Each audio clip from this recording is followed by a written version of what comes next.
Coming up on the show, a secret plot hidden in plain sight right near the United Nations. We're going to show you what agents found and why it could have silenced millions. Also, a rent bill that ballooned overnight and a state agency caught in the middle. Now, one veteran's fight is shining a light on delays impacting renters across Georgia. And when disaster strikes at home, help doesn't just come from Washington. One faith-based group is proving their mission is just as strong here in Georgia as it is around the globe. This is The Take. Let's get it.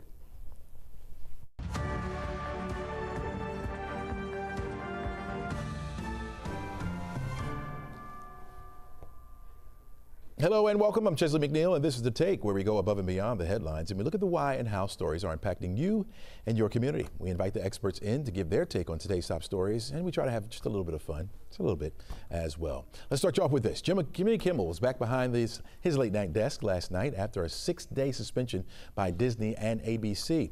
This was the most visible fallout from his controversial remarks on the killing of controversial activist Charlie Kirk. In his first monologue back, Kimmel struck a defiant but reflective tone, saying his intent was satire, not cruelty, while warning that comedy itself is under pressure in today's political climate. We get to live in a country that allows us to have a show like this. Yeah.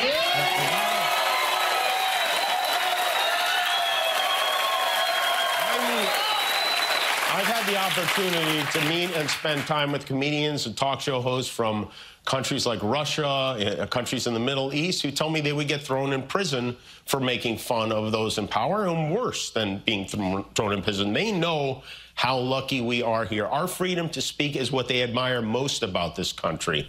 Satire has always been a part of America's free speech tradition, from political cartoons to late night punchlines. But Jimmy Kimmel's suspension after comments about mega supporters has pushed the debate into new territory. When does comedy cross from commentary into something politicians and regulators can sideline? To dig into this more, let's bring in Sarah Bentworthington Palmer, president of the Georgia First Amendment Foundation.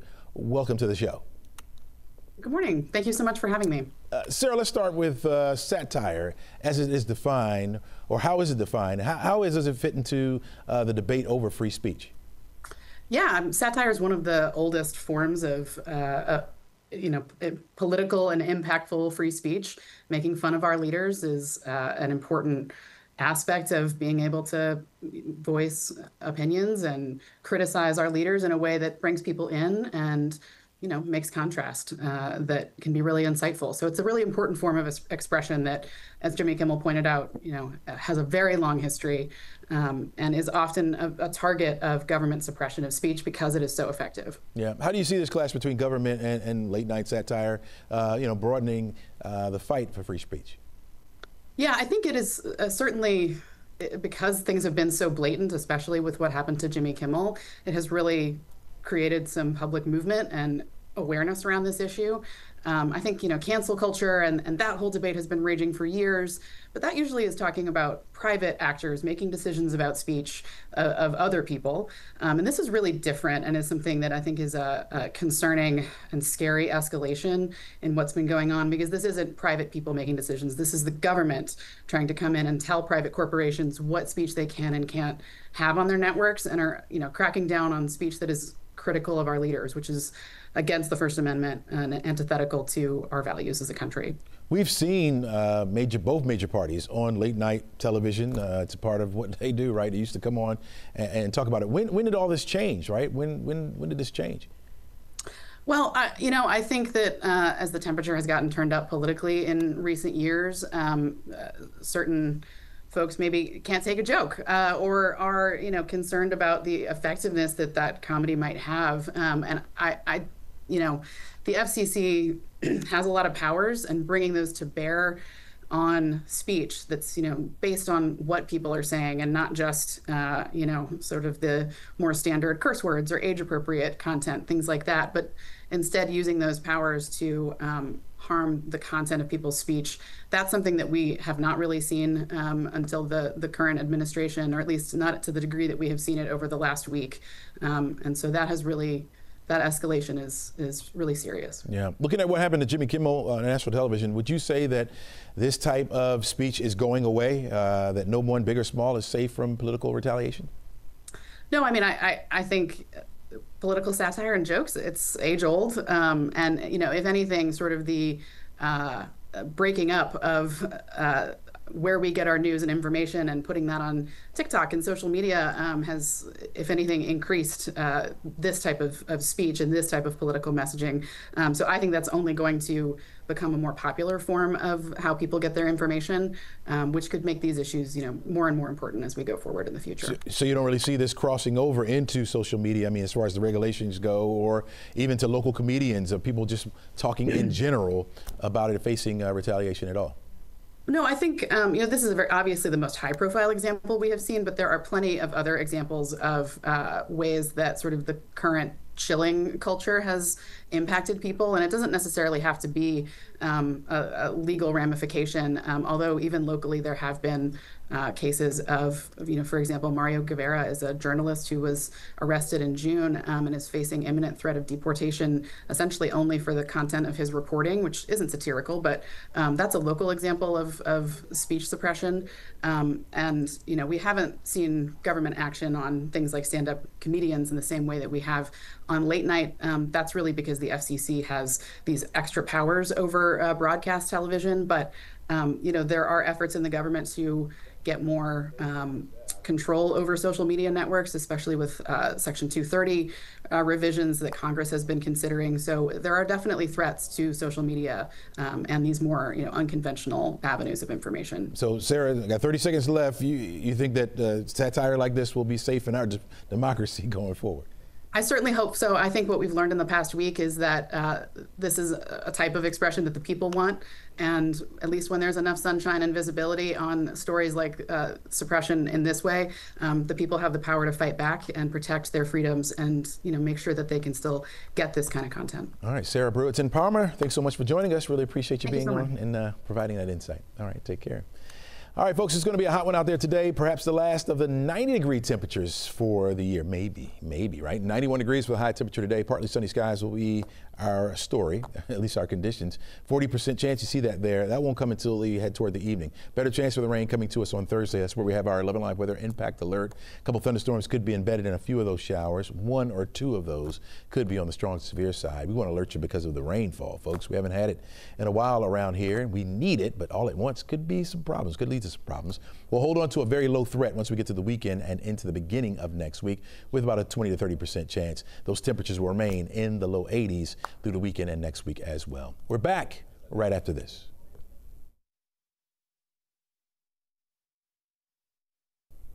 Welcome back to the show. Mercedes-Benz Stadium right there. You can see the sun shining down on it. Looking pretty good, too. It'll start to get active there pretty soon. We got some football, folks, only in the fourth week coming up of your Atlanta Falcons. Look for a day to be on the hot side. Temperatures will be right around 91 degrees. We are in fall now. It is official, and it will start to feel like fall after a front moves through our area. That front will come through and bring us the possibility for some rain, something that we haven't seen in a while around our forecast area, at least measurable rainfall. And so that could be the case for us for tomorrow. Today, at least, you get a chance to enjoy the partly sunny skies on the outside. It's time to end the failed experiment of open borders. You have to end it now. See, I can tell you, I'm really good at this stuff. Your countries are going to hell. Wow, President Trump delivering a blistering speech toward the world leaders yesterday at the United Nations, scolding the world leaders on everything from immigration to foreign wars. Joining us now is Washington correspondent, NBC Washington correspondent, Alice Barn. Alice, you got some breaking news for us. Yeah, so we're tracking this developing story out of the Dallas area where there's been a shooting at an ICE facility there. And we have heard from Department of Homeland Security Secretary Kristi Noem saying that at least 3 people are shot. The shooter is dead, and she said that while they're still working to gather details about exactly what is happening, that ICE personnel, she says, have been facing unprecedented levels of threats and that it has to stop. So that is a breaking story just coming out, and we're tracking details, Chesley. And that was in Dallas, Texas, you said? Dallas, Texas. Dallas, yeah. Texas. Okay. All right. Let's go back to the president. Very strange scene that we saw yesterday with him talking to world leaders. Any fallout from that speech at all?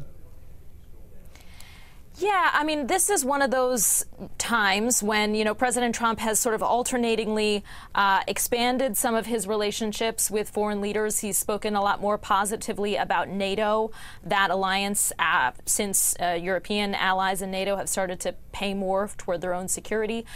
Through the course of trade negotiations, he's appeared to have closer relationships with a number of world leaders. And then this speech yesterday was just kind of shredding a lot of allies and, you know, other world leaders that were in the room there at the UN General Assembly, particularly on the issue of immigration, accusing them of having open borders that are destroying their countries, and again saying that, you know, his way of doing things would be the right way, kind of encouraging people to get on side with him. As far as how other world leaders are responding, there's been this sort of dance during this administration that does look different than President Trump's first administration, where other world leaders are trying to understand his motivations a little bit more, I think, and sort of following the bouncing ball and doing the dance with him. So is there a vast amount of outrage? Not that I've clocked from, you know, a lot of allies coming out of that, though certainly, you know, privately, I'm sure there is some bristling at being told how to run things on their side of the ship. Yeah. Yesterday we saw the president sit down with the Ukraine's president, and he gave the nation a big boost in its war over Russia. Tell us about this swing back over to Ukraine.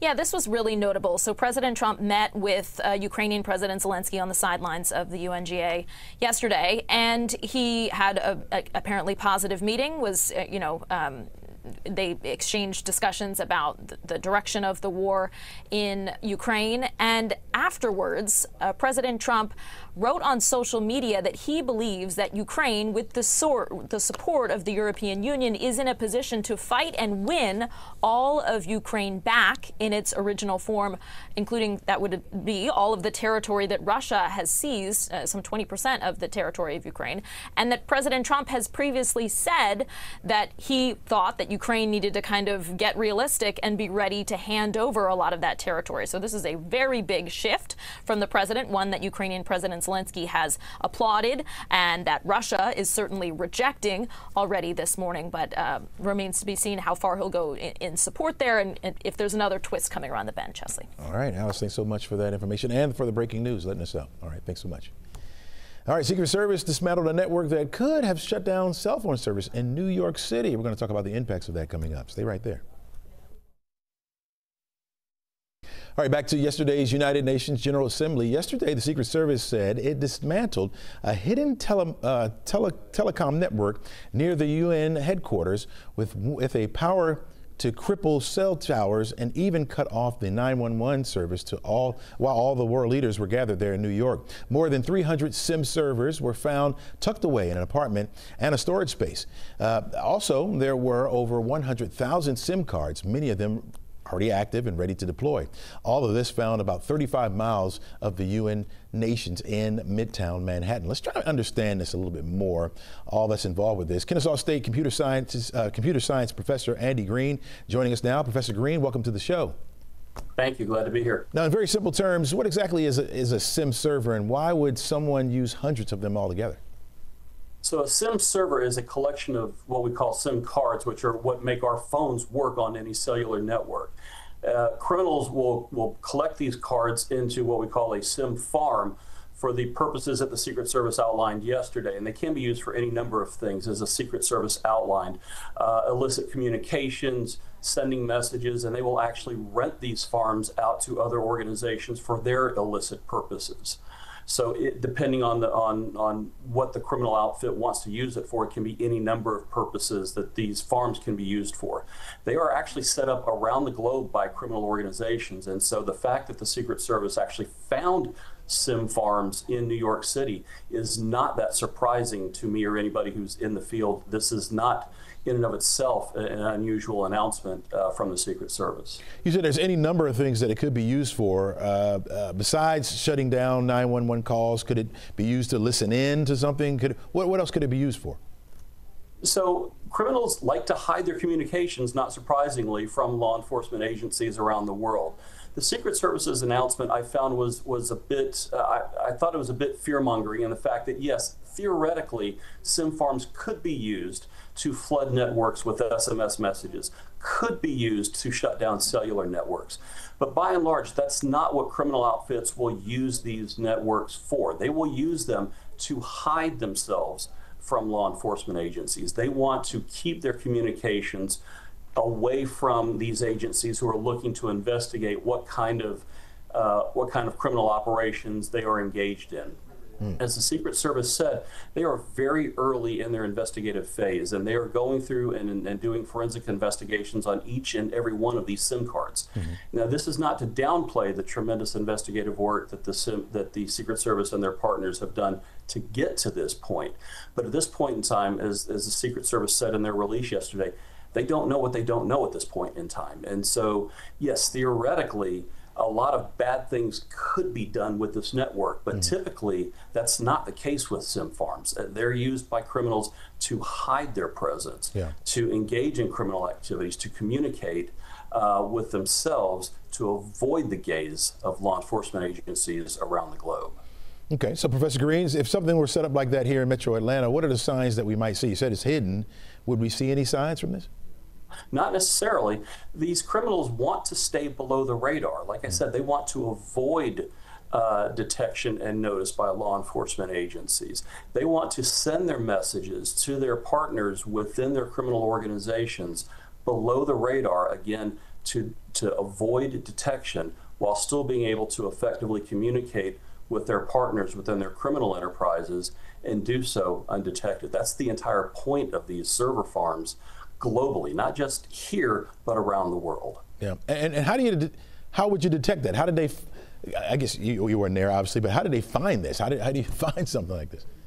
Well, that's where the Secret Service and their law enforcement partners have investigative techniques that they don't disclose to the public. And so you and I don't know about their specific investigative techniques, but it does involve some hard work, some technical aspects that they don't disclose to the public that leads them to being able to find the physical location of where these farms are located through various means that they don't disclose to the public. I could take a wild guess, but it would be an educated guess, but it would just be a guess. But there are a number of ways that they could go about doing what they did that led them to the point where they were yesterday. So I got 20 seconds left. What you're telling me is, as just a regular consumer, I can't really protect myself from this, right?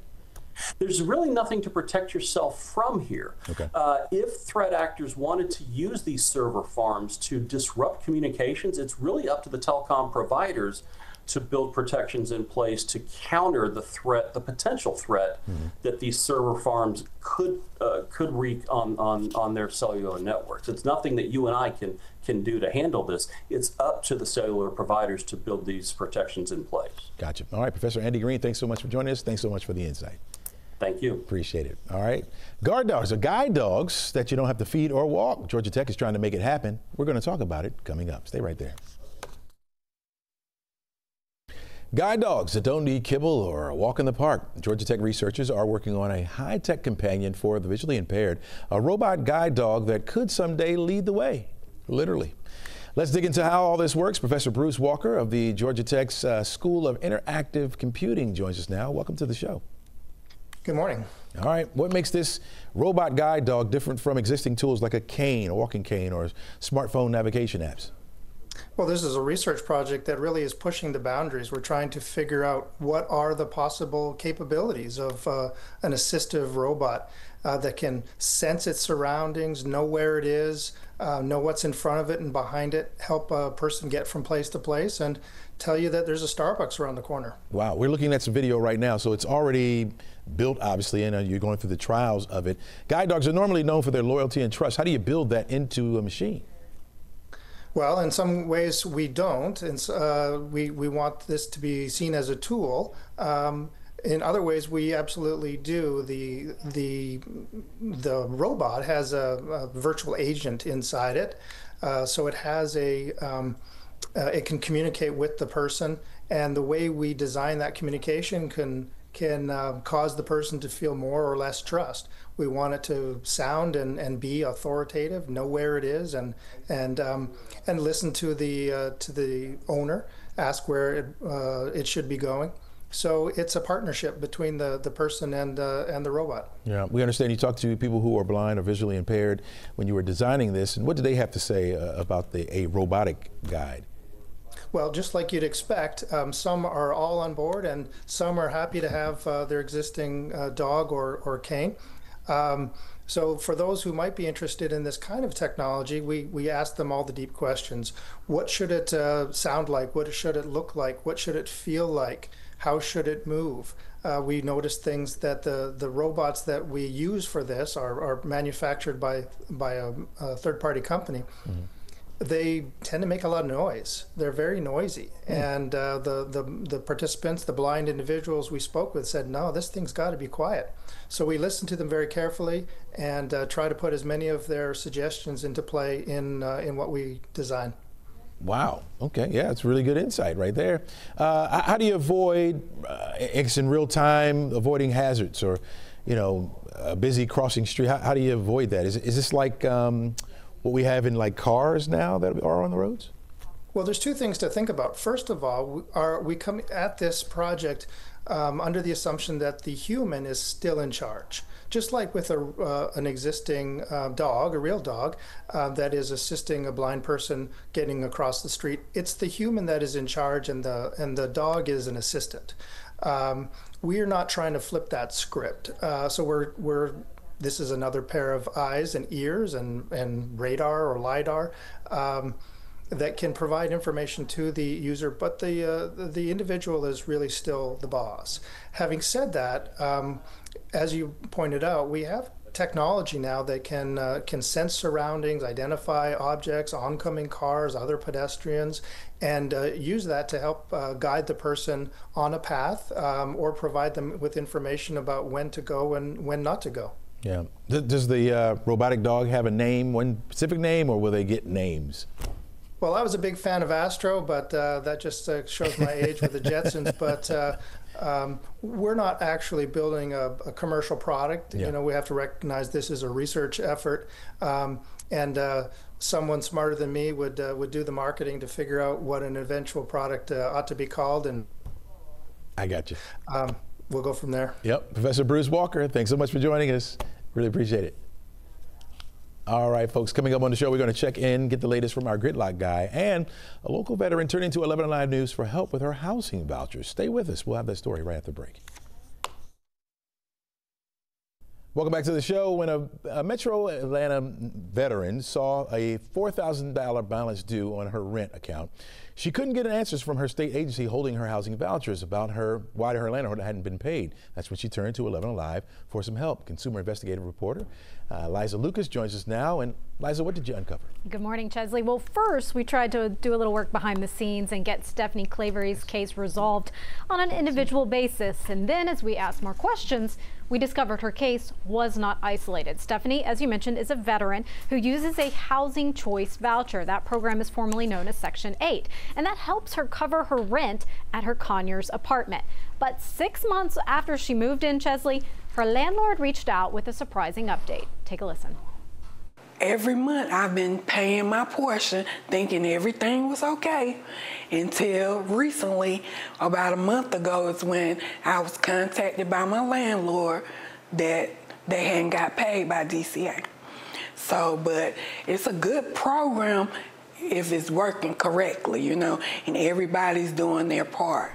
But that was not what was happening. Stephanie showed us where the state's portion had exceeded $4,000 overdue, and seeing that balance really sparked a lot of concerns for her that she would lose her housing. When we started asking questions about this, DCA confirmed that a new housing management system had been launched in June, and that triggered a payment backlog. Now, we have since spoken with property managers as well who have been impacted by these delays, Chesley. Yeah, so Liza, what happens next for Stephanie and others waiting? Well, we've been in touch with the state regarding this. The Department of Community Services, Community Affairs rather, handles these vouchers and those payments. And they tell me that they are working to get in touch with the landlords and the tenants that are impacted. They say that they've assigned staff to handle this situation to alleviate alleviate the backlog, and it's expected to be resolved by the end of the month. So we'll be watching and waiting to see. Now, we reached out about Stephanie's case at the 1st of August. Just this week on Monday, she told me her payment had been processed. So even as we were working behind the scenes, there was that lag there. Of course, we're going to be in touch with other people as well as we continue to monitor the action from the state. Do we know how many families have been impacted by these delays? It's really not clear. That is a question we'll continue to follow, but there is a very active conversation I have been following on various social groups where people are going back and forth about this. We know on the tenant side there's impact, but also on the landlord side. I have spoken with some landlords who indicated that it's just single properties that are impacted rather than a wide variety that they manage. So maybe that isn't an encouraging sign. But those landlords tell me that they are very much impacted because they depend on these payments to come in on time so they can pay their bills as well. Yeah. Are there any assurances for impacted families worrying about losing their housing? Yes, that was a big goal as we did this story because Stephanie was really concerned that she was going to be evicted. And we confirmed both with federal law as well as with DCA that families are not going to be impacted in terms of any delays or also any possibility of facing eviction. Federal law prevents that. They're in fact only responsible for their portion of the payment. So that's something we want to make clear. You're not to be evicted over these delays. Your rights are certainly protected in that regard. All right, thanks a lot, Liza. Really appreciate that. And you can see Liza's full story on 11 Live News at 11 right here on 11 Live Plus as well. If you have or need help with an issue and you're struggling to resolve it on your own, all you have to do is email 11 Alive Help Desk at 11alive.com to get that help. All right, Georgia mom turned a near tragedy into a statewide mission, helping to change the state's car seat laws, and now she's teaching kids with a brand new book. Doug Turnbull joins us now on the set to talk about this and what all that's going on. Thanks for joining me. Yeah, it's good to be with you, Chesley. Good to have you back, by the way. And look, we hear about near tragedies all the time, and a lot of times, Chesley, they end in a terrible way where somebody dies, and a lot of people try to make good come out of these things. Well, Jenny Hardy is an Alpharetta mom, and I wrote about this in Gridlock Guy. You can find it at 11alive.com this week. She's an Alpharetta mother who saw her daughter almost die in a crash. They were hit by a logging truck in 2002 in rural Georgia on the way to Lake Sinclair, to or from it. And what they were told by doctors, Chesley, is that if she hadn't been in a booster seat, she would have died. And so Madison's her name. She was really banged up in that crash. And immediately her mom didn't wait and say, oh, phew, and then, let's go out to eat. She survived. No, instead what she did, Chesley, is she decided to become an advocate for child passenger safety. In fact, this is National Child Passenger Safety Week. And so she started out on a mission just trying to get Georgia's booster law strengthened. Back in 2002, which to you and me doesn't seem like that long ago, but it was 23 years. Back then, children 4 and over didn't even have to be in a booster seat. You go straight for the car seat, get buckled right in to your seat. Well, because Madison was in one, she survived. So they eventually, through a series of laws, the first of which in 2004 became Madison's Law, named after Jenny's daughter, they were able to strengthen them. And then in 2011, the rule now is anybody under age 8 or that's 50, I think it's 54 or 57 inches or below, that you have to be into that. So you have to be in a booster seat. And there are also rules about sitting in the front seat or not. So that's what she's been doing through then. Her advocacy since has led her become the Montlake Injury Attorney's Director of Community Relations. They brought her in to run their I Ride Safe program. She's a certified child car seat, it's a different word, but a child car seat technischen. And now she's written a book to tell the story. That's the next chapter. You probably find, especially an 8-year-old or 7-year-old, let's say a 6-year-old that says, oh, I'm big enough, I'm old enough, I don't need the seat, those kind of pressures maybe for parents. How do they encourage their kids to stay in that seat? For sure. So that's actually the heart of this book. This book is called Francie and Fitz Booster Buddies. And Fitz, there's a picture of it, is this guy named after, by the way, she's a Buffalo Bills fan, Ryan Fitzpatrick. Okay, sorry, Eagles fan. But Fitz is about to go with Francie to the lake. And Fitz realizes that she's in a booster seat and he's not, and she can see more things out of the car. So it's a way to encourage children, hey, you're not a little kid or a dork or something because you're in a booster seat, and it's to encourage parents too. So this book's available both at Barnes & Noble and Amazon, and she's partnering with other safety organizations to distribute it. And not only is it for kids, but this book also has notes for parents on how to educate your kids and make it better. We're going to have a package running later this week on 11Alive talking a little more in depth about this. But I want to note, too, that this Saturday, at Ed Voiles Honda on Cobb Parkway, Jenny Hardy and her team at Montlick, along with several others from the organization Safe Kids, are actually going to be doing free car seat checks Saturday morning, 10 a.m. to cap off Child Passenger Safety Week. So you can go there and make sure, because Jenny said, Chesley, you're ready for numbers. You love stats, being a meteorologist. Oh, yeah, 3/4 of all booster seats or child seats are somehow improperly installed. Wow. And so she can help people learn. Yeah, it's got to be important to you as well. I know you see a lot of crashes covering, the traffic here around the area. This is very important for parents to know. It certainly is. Yeah. A lot of people, DOT's told me over the years, it's alarmingly high how many adults don't buckle up properly. Oh, yeah. And then think about those habits you learn as a child. If you as a parent don't teach your kid to buckle up and be safe, they're going to be less safe of a driver. So even if they don't get hurt when they're 4 or 7, 9 years old, you could be hurt later on if you don't have that habit. Point. Very good point, Doug Termal. Hey, appreciate you, Chesley. Good to be on. Our guy right here, folks. Love to see you, man. Hey, good to be here. All right, folks, don't go anywhere. We'll be right back right after this. Welcome back to the show. Jimmy Kimmel is now back on the air, but the fallout over his week-long suspension from his late-night show may now include higher costs for some streaming platforms. CNN's Maribel Aber joins us now from the NASDAQ market site in New York. Good morning to you, Maribel. Sounds like we're going to be paying a little bit more for Disney Plus and Hulu. Good morning, Chesley. Yeah, Disney Plus subscribers will soon be paying more for their streaming service. Starting October 21st, the Disney Plus plan with ads will increase $2 to $11.99. The ad-free tier will go up $3 to $18.99, and several bundles will see an increase as well. Hulu will also increase prices that same day up to $11.99, and ESPN Select will take up $1 to $12.99. Disney often implements price hikes in October. However, this week's announcement comes amid the company's controversial handling of Jimmy Kimmel's brief late-night show suspension, Chesley. Yeah, how can we not relate the two, right? Timing is everything here, Maribel. We're looking at one drug maker betting billions on a tiny pill that could change some waistlines. Okay, pharmaceutical giant Eli Lilly unveiled plans to build a $6.5 billion manufacturing plant in Texas Tuesday. It will be the second of 4 new U.S. facilities expected to be online within 5 years. So the Houston site will help expand production of the brand's experimental obesity pill, orforglipron. The same drug could also be used to treat type 2 diabetes. Eli Lilly says the expanded output will help it meet soaring demand in the GLP-1 market, especially for patients worldwide who prefer a pill over an injectable. The company is expected to announce 2 other U.S. locations before year's end. President Trump has threatened higher tariffs on pharmaceutical imports if companies don't reshore their operations, Chesley. Okay, all right. We're finally starting to see a shift in some rent hikes, right? Is this a relief or just a pause?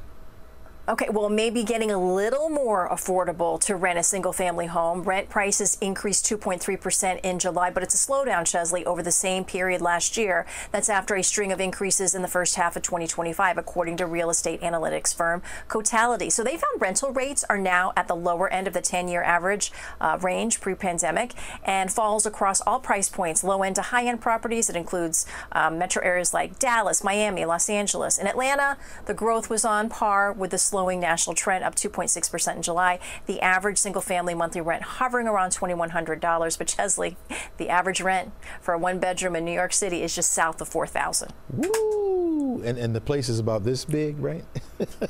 Right, exactly. Wow, that's a lot of money for that kind of space. All right, well, a new beer in America being #1, huh? America has a new #1, Chesley, Michelob Ultra. The Anheuser-Busch brew has overtaken Bud Light in U.S. retail sales for the year-to-date ending September 14th. So this is according to data. It comes from market research firm Circana. Mich Ultra also leads rival Modelo Especial, which dethroned Bud Light in 2023. Anheuser-Busch attributes the ascension in part to the launch of Michelob Ultra Zero. That's a non-alcoholic version of the beer. Mich Ultra's success comes at a challenging time overall for the beer industry. The National Beer Wholesalers Association says retail sales fell nearly 5% for the first half of this year. Chesley, let me tell you what. The thing about non-alcoholic drinks, people don't really tell you, you might still feel that yucky after-day effect. I mean, it's not like a hangover, but it's like dehydration. So I'm gonna tell you, you're not crazy if you feel like you're off after enjoying, let's say, a non-alcoholic wine. All that just to fit in? Yeah, see, really, that's I like the water. Right. I tell you what, I'm with you. Or keep it real, one or the other. I don't know. Right. What's this non-alcoholic stuff? Either you're drinking or you're not, right? Join us. Join me and Maribel. We don't drink. All right. Yes. No. Thanks so much, Maribel. Appreciate it. You got it. All right, folks. Coming up on the show, we're going to talk to one local organization helping out in areas that you might not expect, worldwide, but now locally. We'll talk about it coming up.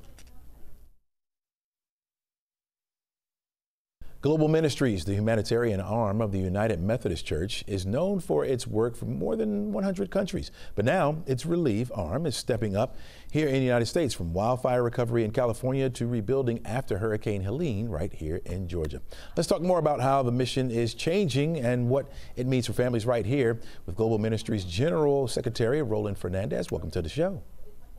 Thank you. Thank you for having me. All right, what's the single largest way Global Ministries mission has shifted in the past few months as the government aid has been cut back a little bit here? You know, we have been trying to continue to support our biblical mandate to welcome the stranger, feed the hungry, and care for the sick. And with all the shifts that have happened in foreign aid, there's been estimated over the next 5 years up to 14 million people, could die because of that, and many of them children. And so with many cuts, it's up to the private and faith-based organizations to support this need. And so Global Ministries is focusing, along with our sister agency, Higher Education and Ministry, on 5 expanded areas of focus. That's agriculture and food security, education and ministry, global health, migration, and peace and justice work. How have you guys been doing that? Like, obviously, the government is starting to shut back, but you guys are now saying you're going to start amping up. How does that work?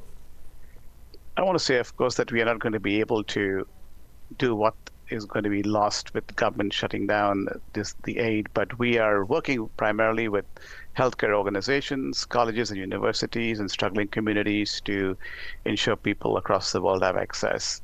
And so we do it primarily by working with our partners, both here in the United States and around the world as well. Yeah. How are you guys protecting partners on the ground while delivering food and basic supplies in conflict zones? Well, of course, the big conflict zone, of course, is at this moment the situation in Gaza, where we're working through our partners. And so obviously it's a very different situation there, but we continue to work through our partners wherever possible. In some places it's not possible to get there because of conflict, but as far as possible, we work in as much as we can with partners who have access in these different areas. Yeah. Talk to me about when disaster strikes, how do you guys mobilize? How do you set all that up? Well, so it depends on which part of the world we are in. So in the United States, we work primarily through a network of United Methodist conferences, so that regional bodies to work with, they have disaster coordinators there. And in the international sphere, we work with different partners on the ground. We also have disaster management offices in a few parts in the world where we work with them locally in those contexts as well. Yeah. What separates you guys from what people may expect from like FEMA or a Red Cross organization? Well, we are a church-based organization. Our income comes from our members of our churches, and we also work a lot through our church partners and, of course, with others as well. But that's the big difference is, of course, FEMA is government-funded money. Ours all comes from United Methodist Church membership, who are really giving to the work that we do in response to many of these disasters and other humanitarian crises. Yeah. How long do you guys stay involved? Like, for example, when we talk about a disaster that strikes or whatever, the headlines start to fade away. How long do you guys stay in there, and when do you say it's done for a community? What does that look like? Obviously, it's, there's no specific timeline for each particular case, but we do stay there for a while. For example, this week marks the 1-year anniversary of Hurricane Helene, and a number of volunteers are still assisting residents in Western North Carolina and Georgia as they rebuild after that devastating hurricane. So I think so there's no timeline, but we stay well after most of these disasters are out of the news. Yeah. In some other places internationally, we've stayed for years to help with the rebuilding efforts. You mentioned Helene is coming up on a year now. In fact, this week, it's Friday, as a matter of fact, a year when Helene hit. Are you guys still down there, still working in that particular area, especially in South Georgia? We do have Umpqua volunteers currently in Western North Carolina and also in Georgia, helping rebuild after the hurricane. What does that look like now for you guys? Well, it's, hopefully it's, there's a lot of progress that's happened, but there's still a lot more to be done. It's the devastation was pretty significant, as you know. So it's still an ongoing process, and we'll continue to be there as long as we can. Yeah. You said you get your monies from members. Are outsiders able to give to the cause? Yes, outsiders are able to give as well, through umcmission.org. We have a lot of people who support United Methodist Committee on Relief, and I work at Global Ministries, through who are not members of the church, because again, they appreciate the work that's being done. I also will say that we also work with everyone when we respond to a disaster, even though the money does come from United Methodist members. We do work with everybody because obviously humanitarian crisis affects everyone, not just people of a particular faith. Yeah, Mr. Fernandez, I don't know if you've heard this, but most people, when disaster strikes, you get a lot of inquiries about giving money, and people want to know where that money goes to. Could you look at our viewers right now and tell them if they give, where the money goes to? Well, the money goes to where it's most needed. And so, we work with partners both in the United States, as I said, in almost all the states through our disaster response coordinators and around the world as well. And we also have, strong accountability systems to make sure that the money that is given is used for the purpose that it is given for, and comply with all the different compliance and other requirements that we have. So there's clear transparency in what we do, and we're really glad that we are supported by so many and look forward to others supporting us as well. Roland Fernandez, thanks so much for joining us. Thanks for what you do for our community. Thanks. All right, take care. Another look at your forecast, folks, plus my final take when we come back. Earlier in the show, we were mentioning some breaking news about a shooting in the Dallas, Texas area at an immigration detention facility. Our sister station there says 2 ICE detainees were killed. 1 person was injured. Sources confirm that one shooter was found dead on the roof of a nearby building. This story is developing, of course, and we'll have the very latest for you through the day on our website and also at 11Alive Plus right here to bring you that very latest. All right, let's take a look at our 7-day outlook, and it does show that we have a hot day on tap today. 91 degrees will be our afternoon high temperature. Partly sunny skies for much of the day. There is a chance for some rain, especially for our northernmost counties. That'll be later on today, going into the evening for the metro area. And then the rain comes in tomorrow. Now, it could be heavy at times. We'll have a couple thunderstorms that could produce some very heavy rain.